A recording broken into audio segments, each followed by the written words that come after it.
Welcome back to Superbly Said, Advanced English Vocabulary and Phrases.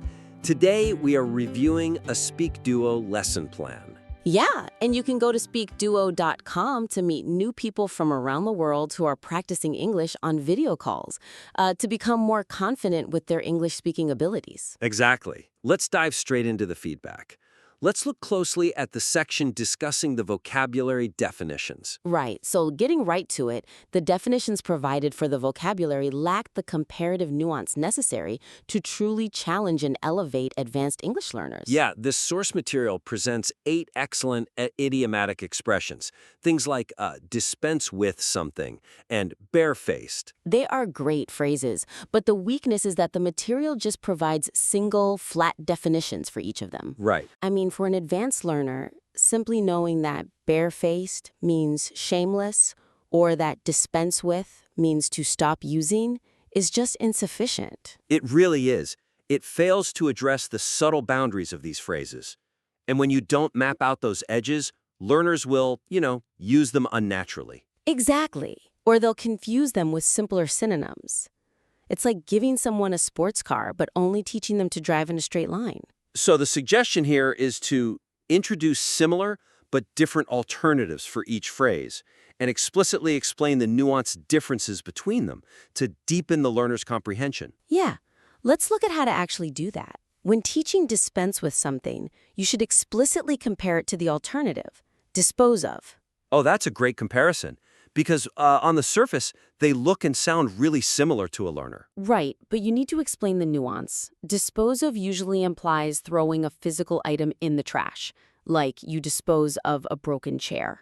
Yeah, whereas dispense with often refers to omitting a formality, a routine, or a step, like telling a colleague, hey, let's dispense with the printed agenda today. Exactly. You aren't throwing the agenda in the garbage, you're just skipping the formality. And we can apply that same framework to the adjective barefaced. Right. Contrast a barefaced lie with a white lie to show the difference in intent and obviousness. A white lie is polite, it's hidden, but a barefaced lie is brazen, aggressive, and, well, completely shameless. Putting them head-to-head really anchors the meaning. But I have to ask, is there a risk that adding too many comparative alternatives might overwhelm the student during a single session? I mean, 8 idioms is a lot. That's clearly laid out. I wonder, though, if we've considered framing these as quick nuance notes rather than entirely new vocabulary words. Ah, I see what you mean. Yeah, because when you use a word they already know, like white lie, to anchor the new phrase, it actually solidifies the advanced learner's understanding without overwhelming them. It's a bridge from what they know to what they don't. I like that. So, building directly on the need for deeper understanding, we must look at how the learners practice applying this knowledge. This is a huge area for improvement. The practice exercises constrain the learner's ability to apply the phrases in realistic, high-stakes conversational contexts. Yeah, currently, the material uses these basic icebreaker questions. For instance, asking, what behavior do you absolutely not stand for? And it prompts the answer, I do not stand for people taking credit for my work. It's just too simplistic. It's mechanical repetition. Right. It fails to simulate the varied, dynamic ways advanced speakers actually utilize idioms like take issue with or knock some sense into someone out in the real world. So the suggestion is to demonstrate the use of these phrases within specific, complex role-play scenarios that they are actually likely to encounter. Like professional workplace dynamics or, standardized testing environments. Exactly. Move away from generic icebreakers. For take issue with, provide an example sentence representing a difficult conversation with the boss. Like, I take issue with the new timeline, as on the face of it, it doesn't account for our testing phase. Yes, that requires the learner to manage their professional tone or design a practice prompt tailored to an IELTS Speaking Part 2 response. Oh, that's a fantastic idea. Standardized tests are huge for this audience. Right. You could say, describe a time you had to hold your end up in a group project, even when you didn't have the faintest idea how to complete the task. That's so much better.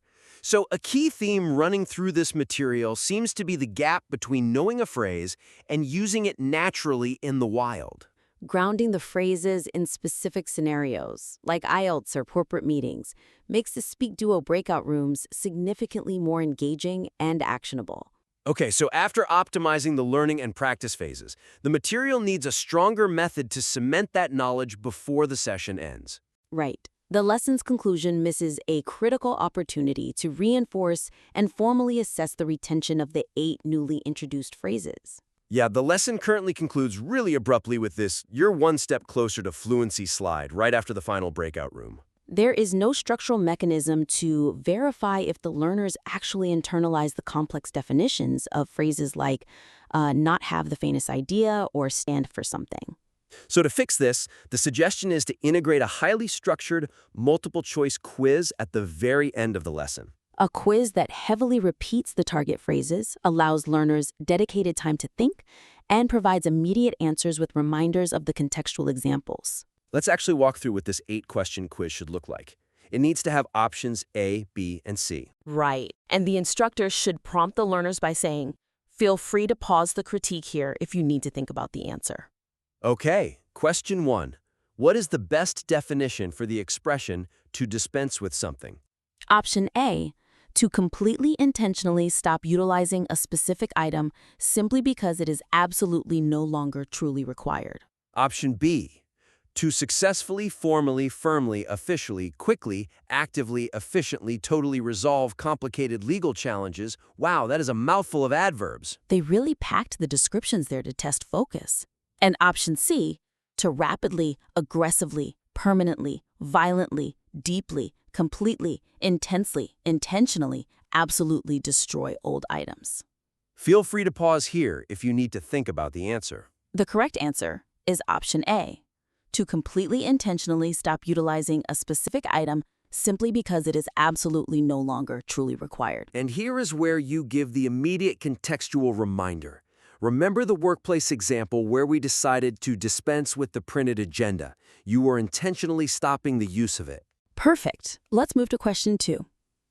How is the adjective barefaced accurately defined? Option A, a significantly prolonged, highly intensely, remarkably bitter, massive public argument between rival corporate managers. Option B, to describe an incredibly shameless, fully obvious behavior, most especially concerning severe lies or bad actions now. Or option C, a completely, highly, entirely, unexpectedly dangerous, severe mechanical failure resulting from severely bad motor parts. Again, feel free to pause the critique here if you need to think about the answer. The correct answer is option B, to describe an incredibly shameless, fully obvious behavior, most especially concerning severe lies. Right. And the quick reminder, think back to our comparison between a gentle white lie and a completely shameless, barefaced lie. Exactly. Question 3. If someone manages to stand for something, what exactly are they doing? Option A, to successfully, securely, actively, quickly, safely, firmly, officially, totally, heavily, gently, manually lift heavy items up. Option B, to repeatedly, heavily, forcefully, completely, strictly, intensely, successfully, perfectly, thoroughly, entirely drop objects. Or option C, to genuinely, completely tolerate or fully accept a highly specific, difficult, bad behavior or an offensive situation. Feel free to pause here if you need a moment. The answer is option C, to genuinely, completely tolerate or fully accept a highly specific, difficult, bad behavior or an offensive situation. And as a reminder, remember our role play where you firmly stated you will not stand for a colleague taking credit for your work. You will not tolerate it. Love that. On to question 4.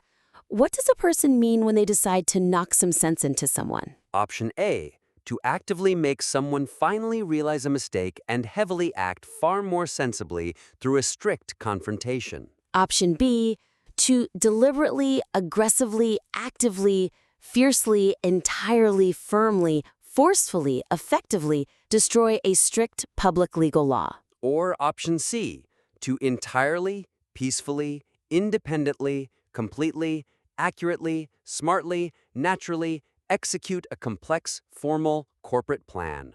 Go ahead and pause the critique here if you need to think about the answer. The correct choice is option A, to actively make someone finally realize a mistake and heavily act far more sensibly through a strict confrontation. Right, like if your boss makes a terrible scheduling error, someone needs to step in and knock some sense into the timeline planning. It's a strict confrontation. Exactly. All right, question 5. Which of the following describes what it means to take issue with something? Option A. To actively, quickly, officially, safely, securely, heavily, completely, physically, successfully, permanently resolve an error. Option B. To incredibly, strongly, firmly disagree with or be deeply, genuinely, severely offended by a specific statement or idea. Or option C. To remarkably, suddenly, intentionally, formally, securely, heavily, completely, firmly, powerfully, officially launch a strike. Feel free to pause the critique here to decide. And the correct answer is option B. To incredibly strongly, firmly disagree with or be deeply, genuinely, severely offended by a specific statement or idea. Yes, and think back to the specific boss scenario. I take issue with the new timeline. It's professional, but it shows you firmly disagree. Really cements it in reality. Okay, question 6. What occurs when a person is said to hold your end up? Option A.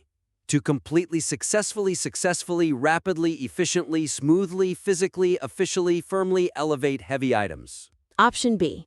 To deliberately, intensely, actively, purposefully make a highly specific situation far more confusing or complicated today. Or option C. To actively, genuinely, correctly, properly, reliably do your own complete fair share during a group task responsibility. Take a second and pause the critique here if you need to think about the answer. The answer is option C. To actively, genuinely, correctly, properly, reliably do your own complete fair share during a group task responsibility. And you can remind them of the IELTS prompt. Describing a time you had to hold your end up in a group project, doing your fair share. Perfect. Question 7. What does it mean if you evaluate something on the face of it? Option A. A judgment actively, solely, completely, directly based strictly on the very first initial surface impression. Option B. A specific, deeply, highly complicated problem that genuinely requires an incredibly, remarkably, truly long solving time. Or option C. A thoroughly brilliant, remarkably, incredibly, perfectly, actively, safely, legally, highly, totally successful plan of action. Pause here if you need a moment to review the options. The correct answer is option A. A judgment actively, solely, completely, directly based strictly on the very first initial surface impression. And the context reminder saying the timeline looks impossible on the face of it, just based on that initial surface impression. Right, exactly. And the final one, question 8. What happens when someone declares they not have the faintest idea? Option A. To completely, safely, gracefully, smoothly, actively, happily, fully, successfully, intentionally conclude a major argument. Option B. To literally, absolutely, truly, thoroughly, entirely possess totally zero personal knowledge or real clue about a thing. Or option C. To incredibly, actively, deeply, heavily, physically exhaust yourself, or something similar. You get the idea.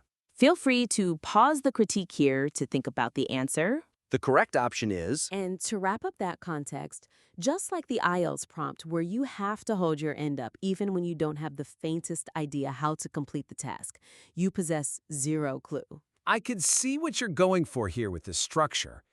Let's see how we can strengthen this, though. Is there a risk that a long multiple-choice quiz might kill the conversational momentum of the SpeakDuo session? Building on that point, what if we looked at it from the perspective of an interactive, self-paced challenge? Like framing it more as a game? Yeah. When framed as an interactive challenge where the idioms are repeated, it actually boosts learner confidence right before they log off. Oh, I see. It's not a sterile exam.